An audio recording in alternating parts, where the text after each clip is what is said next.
अगर आपको हमारी कहानियाँ पसंद आ रही हैं, दिल को छू जाने वाली, कुछ सिखाने वाली और जादुई दुनिया में ले जाने वाली, तो बस एक छोटा सा काम कर दीजिए। नीचे दिए गए लाइक बटन को ज़रूर दबाएं। ये हमें और बेहतर कहानियाँ लाने का हौसला देता है। चैनल को सब्सक्राइब कीजिए ताकि अगली कहानी आपसे कभी छूटे ना। और हाँ, घंटी का बटन दबाना मत भूलिएगा ताकि हर नई कहानी की सूचना सबसे पहले आप तक पहुँचे। अगर कहानी ने आपको भावुक किया, हंसाया या कोई सीख दी तो कमेंट करके ज़रूर बताएं और अपने दोस्तों व परिवार के साथ शेयर करें। हम हैं चुम हिंदी स्टोरी, कहानियों की वो दुनिया जहां हर पल कुछ नया होता है। गर्मी की छुट्टी में एक कमरे के नानी के घर आए 5 परिवार। कब से इन्हें कह रही हूँ एक कूलर ले लो, इस पंखे से क्या ही होगा। अब बहू तू तो जानती ही है, प्रभाकर और उमेश सारा दिन उस सेठ के यहाँ मजदूरी करते हैं, तब जाकर उन्हें थोड़े से पैसे मिलते हैं जिससे उसे कुछ ज़्यादा अच्छी कमाई नहीं हो पाती। जब जुगाड़ हो जाएगा तो ले आएगा। सरला का परिवार गरीब था जो कि बेलापुर गांव में रहता था। उसके 2 बेटे थे, उन दोनों की शादी हो चुकी थी। छोटे बेटे की शायद कुछ समय पहले ही हुई थी और 4 बेटियां थीं जिनकी शादी दूसरे गांव में हुई थी। अब गर्मियों की छुट्टियां पड़ने वाली थी। माँ, इस बार गर्मियों की छुट्टियों में हम वहीं आ रहे हैं। बच्चे कह रहे थे कि नई नई मामी आई है, उनके साथ खेलने को नहीं मिला, कुछ दिन रह लेंगे वहीं। हाँ हाँ, तो किसने रोका है, आ जाओ तुम सब। सर जैसे ही फ़ोन रखती है तभी उसकी दूसरी बेटी का भी फ़ोन आ जाता है। माँ, रोहन की छुट्टियाँ पड़ने वाली है और मेरी नंदत के बच्चों की भी। इससे पहले वो मेरे यहाँ आकर टपक जाए, मैं ही वहाँ आ रही हूँ अपने पति और रोहन के साथ। अच्छा ठीक है। तभी तीसरी बेटी का फ़ोन आता है। कैसी हो माँ? भाभी कैसी है? शादी के बाद तो हम वहाँ ज़्यादा रुक ही नहीं पाए, शादी होते ही लौटना पड़ा था। बच्चों के पेपर जो थे, लेकिन अब मैं और रिया और यह आ रहे हैं, कुछ दिन वहीं रह जाएंगे। सरला उसे भी हाँ तो कर देती है। फिर चौथी बेटी सुप्रिया का फ़ोन आता है, वो भी यही कहती है। अब सरला चिंता में पड़ जाती है। इतने में उसकी नंद यानी कि कमला बुआ का भी फ़ोन आ जाता है। अरे सरला भाभी कैसी हो? तुम्हारे छोटे बेटे की शादी में मैं आ ही नहीं पाई थी। मेरे घुटने में दर्द जो था, लेकिन अब आराम है तो सोच रही हूँ इनके साथ कुछ दिन आ जाऊं। अब इनका भी मेरे बिना दिल नहीं लगता, इसीलिए दोनों वहीं रह लेंगे। हाँ हाँ कोई बात नहीं दीदी, आप आ जाए। ये कहते ही सरला फ़ोन रख देती है, लेकिन चिंता की लकीरें उसके माथे पर पड़ जाती हैं। तभी उसकी दोनों बहुएं उसके पास आती हैं। क्यों अम्मा जी, आप इतनी चिंता में क्यों हैं? गर्मियों के दिन हैं और ऊपर से एक कमरा। अब 5 परिवार यहाँ मेहमान बनकर आ रहे हैं, मेरी 4 बेटियां और तुम्हारी बुआ सास।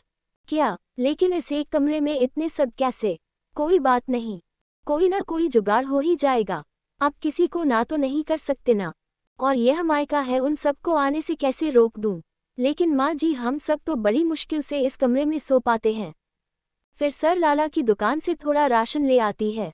2 दिन बाद उसके घर पर सभी मेहमान आ जाते हैं। नानी नानी कैसी हो? अरे मेरे प्यारे बच्चों, आओ नानी के गले लग जाओ। तुम सबको साथ देखती हूँ तो कलेजे को ठंडक पड़ जाती है। बहू जल्दी से इन सब के लिए आम पन्ना बना लाओ। वाओ नानी, आम पन्ना मजा ही आ जाएगा। गर्मी के मौसम में एक कमरे में इतने सब लोग एक साथ आ जाते हैं जिससे गर्मी और भी बढ़ जाती है। उनको आम पन्ना देने के बाद वो सबके लिए खाना परोसती है। क्या भाभी, ये ठंडी ठंडी रोटियां क्या दे रही हो? ज़रा गर्मा गर्म परोसो, और नहीं तो क्या, सोचा था दो भाभी है तो गर्मा गर्म रोटी खाने को मिलेगी अब मायके में। ठीक ही तो कह रही है मेरी बेटियां, इन्होंने कौन सा रोज रोज आना होता है। और सुन, वो बक्से में थोड़ा सा घी भी छुपा कर रखा था, बच्चों के लिए इनकी रोटियों पर लगा दे। सिमरन और वंदना गर्मा गर्म रोटियां घी लगाकर सबको परोसती हैं। उस दिन मांझी से हलवे के लिए घी मांगा था, तब तो इनसे निकला नहीं था, लेकिन अब है। वो बेटियां हैं और हम बहुएं, इसीलिए खाना खाने के बाद रात को वो सभी आंगन में खुले आसमान के नीचे बिस्तर लगाकर सो जाते हैं और बहुएं अपने पतियों के साथ अंदर कमरे में सो जाती है। नानी नानी कहानी सुनाओ ना। हाँ मेरे बच्चों, मैं तुम्हें कहानी जरूर सुनाऊंगी। तो सुनो। एक जंगल में शेर रहता था, और फिर एक दिन सरला बच्चों को कहानी सुनाने लगी। कुछ देर बाद कहानी सुनते सुनते सभी बच्चे सो गए। फिर अगली सुबह छोटी बहू उठ जा, सुबह हो गई है और सबको नहाना भी है। अरे तो सबको नहाना है तो मैं कौन सा उनका साबुन और बाल्टी लेकर बैठी हुई हूँ। अरे तू लेकर नहीं बैठी, लेकिन बुआ सास तुझे तब से घरे जा रही है कि नई बहू अभी तक सोई पड़ी है। उठ जा, वो कब से चाय के इंतजार में बैठी है। चल चाय चढ़ा दे। ओफो, नई बहू नहीं हो गई, जी का जंजाल हो गई। सिमरन चाय बनाकर सबको देती है। क्या भाभी, हमें सुबह सुबह चाय पीने की आदत है। बड़ी भाभी सुबह सुबह गौशाला चली जाती है। गाय का दूध निकालने तो कम से कम आप इतना तो कर ही लेती। जी दीदी, मैं कल से ध्यान रखूंगी। अच्छा सुनो, मेरे सभी नाती नातियों को मूली के पराठे बड़े पसंद हैं, इसीलिए मैं खेत से मूली तोड़ कर लाई हूँ। आप जाओ और इन सब के लिए मूली के पराठे बना दो और उसमें धनिया भी डाल देना काट कर। जी माँ जी। दोनों देवरानी जेठानी गर्मी में चूल्हे के आगे 15-20 लोगों के लिए खाना बनाने की तैयारी में लग जाती हैं। घर में बेटी दामाद और नाती नातिनों के आने से सरला खुश थी, लेकिन उसकी दोनों बहुओं के लिए तो गर्मी में इतने मेहमान एक साथ आना किसी मुसीबत से कम नहीं था। सभी औरतें एक एक कर आंगन में बने बाथरूम में नहाने लगती है। इधर सिमरन सबसे परेशान आ गई थी। छी छी, ये मेरे कंघी पर इतने सारे बाल किसने लगाए। तभी उसकी नंद पूनम सिमरन के पास आती है। भाभी, मैं यह आपका काजल रख लूं? मुझे बड़ा अच्छा लगा। शर्म के मारे सिमरन उसे मना नहीं कर पाती। ऐसे ही सारा दिन काम करके उनकी हालत खराब हो जाती है। काम खत्म करने के बाद वो उसे कमरे में सोने लगती है कि तभी बाहर मौसम अचानक से खराब हो जाता है और वो सब के सब बिस्तर लेकर अंदर कमरे में आकर लेट जाते हैं, जिससे रात को कभी सिमरन और वंदना की नंदों का पैर उनके ऊपर होता तो कभी उनका हाथ। एक तो वैसे ही गर्मी, ऊपर से हालत खराब। ओह भले, गर्मियों में एक कमरे में गुजारा कर पाना उनके लिए मुश्किल हो जाता है। इसलिए जहां मेहमानों ने ज्यादा दिन रुकना था वो कुछ दिन में ही वापस जाने लगते हैं। अब सरला और उसके दोनों बेटों को समझ आता है कि इतने बड़े परिवार का अब एक कमरे में गुजारा नहीं चल सकता। इसलिए वह धीरे धीरे पैसा इकट्ठा करने लगते हैं और कुछ समय बाद 2 कमरे और बना लेते हैं। साथ ही नया कूलर और पंखा भी ले लेते हैं, जिससे अब कभी उनके यहाँ मेहमान आते तो उन सबको दिक्कत नहीं होती और वो सब आराम से रहते। मौली एक अनाथ और गरीब परिवार की विदेशी लड़की थी, जिसे एक हिंदुस्तानी लड़का अपने प्यार के झांसे में फंसाकर इंडिया ले आया और कुछ दिनों बाद ही उसका पैसा लेकर भाग गया। ओह गॉड, ही चीटेड मी। अब मैं कहाँ जाऊंगा? क्या तो मैं किसी को नहीं जानता। उसने हमको धोखा दिया। अगर वो मुझे मिल जाए तो मैं उसका मर्डर कर दूं। मौली अकेले बैठकर रो रही थी। तभी वहां से गुजर रही एक लड़के मनीष ने उससे कहा, अब क्या हुआ? तुम क्यों रो रही हो? मुझे बताओ, क्या मैं तुम्हारी कोई हेल्प कर सकता हूँ? मौली ने उसे सारी बात बताई कि कैसे एक लड़का उसे धोखे से इंडिया ले आया और उसके सारे पैसे लेकर उसे धोखा देकर भाग गया। ओह सो सैड। अब वैसे तुम चाहो तो मेरी कंपनी में काम कर सकती हो। मेरी कंपनी में बहुत से लोग काम करते हैं। तुम अच्छे पैसे भी कमा लोगी और साथ में रहने की जगह भी तुम्हें मिलेगी। ओके। मनीष उसे अपने साथ ले आया और उसे नौकरी के साथ साथ रहने के लिए सर्वेंट रूम भी दिया। मौली जल्दी सारा काम सीख गई। मनीष भी उसके काम से बड़ा ही खुश हुआ। मौली अच्छे से अपना काम करने लगी।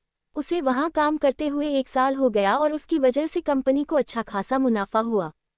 साथ में काम करते करते मौली और मनीष एक दूसरे के काफी करीब आ गए और एक दिन मनीष ने मौली को शादी के लिए प्रपोज कर दिया। इस 1 साल में मौली, तुम मेरे काफी करीब आ गई हो। मेरा तो तुम्हारे बिना रह पाना भी मुश्किल है। क्या तुम हमेशा हमेशा के लिए मेरी जिंदगी का हिस्सा बनोगी?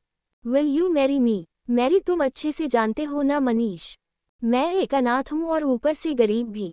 मुझे इन सब बातों से कोई फर्क नहीं पड़ता मौली। मैं बस इतना जानता हूँ कि तुम मेरी जिंदगी और इस कंपनी की मालकिन हो। और रही बात घर की, तो वो इतना बड़ा है कि तुम सोच भी नहीं सकती। पूरे 100 रूम्स हैं मेरे घर में। इसके बाद मनीष उसे ब्याह कर अपने घर ले आया, जहाँ उसकी माँ कमला उससे कहती है, अरे मनीष बेटा, ये तुम किस परकटी को उठा लाए? माँ, ये तुम्हारी बहू है और मैं इससे प्यार करता हूँ। अच्छा, प्यार तो तुम कुत्तों से भी करते हो, तो क्या उससे भी शादी कर लोगे? ना ओढ़ने पहनने का ढंग, और यह बाल तो देखो परकटी कहीं की। मैं तो नहीं मानती इसे अपनी बहू। सासू माँ, हमको अपना लीजिए, हम तुमको शिकायत का एक मौका नहीं दूंगा। हे राम, ये कैसे बात कर रही है? अगर किसी ने सुन लिया तो मेरी तो कॉलोनी में नाक ही कट जाएगी। बहू, तू जल्दी से अंदर आ। मौली अपनी नाराज सास के साथ अंदर आ गई और 100 कमरों का घर देखकर तो वो हैरान ही रह गई। इतना बड़ा घर, मुझे तो लगता है मैं इसमें कहीं खो ही ना जाऊं। तुम भी ना मौली, बड़ी मजाकिया हो। अगले दिन कमला मौली को आवाज देते हुए कहती है, अरे बहू उठो, आज तुम्हारा पहला दिन है।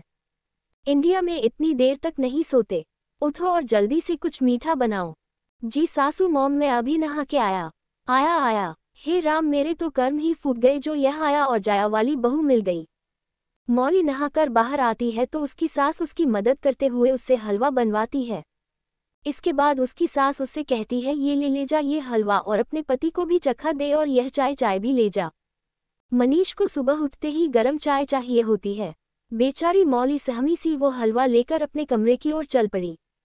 लेकिन जब वो अपने कमरे की ओर जाने लगी तो वहां सब कमरे के दरवाजे एक जैसे थे। मौली को समझ नहीं आ रहा था कि उसका कमरा कौन सा है। वो बार बार कमरों में जाती और वापस आ जाती क्योंकि हर कमरा खाली होता। अंत में जो कमरा बचा था वो उसका कमरा था, लेकिन तब तक उसका हलवा और चाय ठंडी हो चुकी थी।